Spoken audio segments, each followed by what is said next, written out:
DAO stands for Decentralized Autonomous Organizations. It means that an organization or a company is managed from bottom up. The word autonomous in DAO would mean the company runs itself instead of being managed centrally by the board. A DAO is one of the applications of smart contracts.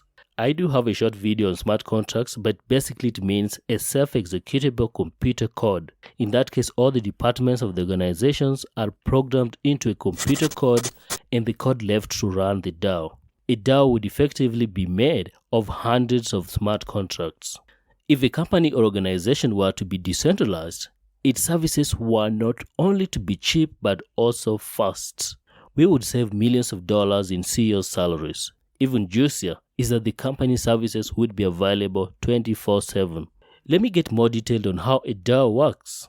All the workings of the organizations are programmed into computer codes.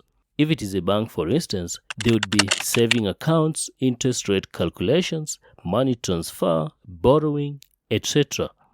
Everything that goes into managing a bank will be pre-coded into an application.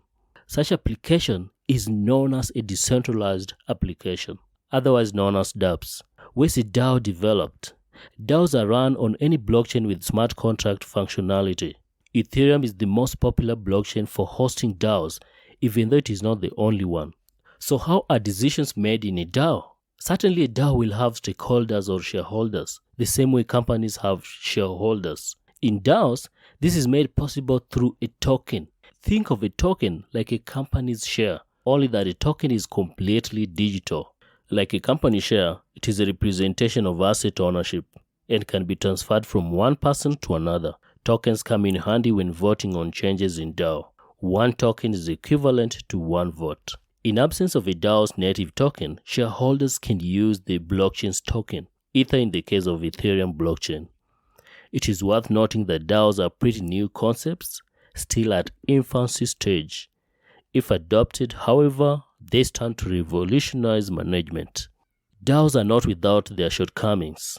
Depending on the blockchain on which it runs or how the DAO is coded, it can be hacked. This can be a most disastrous thing to the DAO's shareholders. Also, DAOs are built on an open source code. That means anyone can check the coding of the program and potentially know the company's secrets.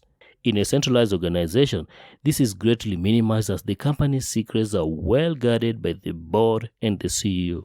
Before I conclude, let me revisit DAO's security challenges. Like I've mentioned, DAOs can be hacked, an event which may lead to massive loss of coins. Actually, there's a precedent to this. In the year 2016, the DAO hack happened. The DAO was arguably the first DAO built on Ethereum when the blockchain was just 1 year old. It was intended to be a venture capital firm, and it raised $150 million worth of Ether. Less than 3 months after it was launched, it was hacked, and $60 million worth of Ether was stolen. That was baptism by fire, if you ask me. Not only for Ethereum, but also for the DAO. Hopefully this video simplified for you the concept of decentralized autonomous organizations. If you got value, kindly give it a like and subscribe to my channel for more simplified videos about cryptocurrencies. Thanks for watching. I'll see you in the comments.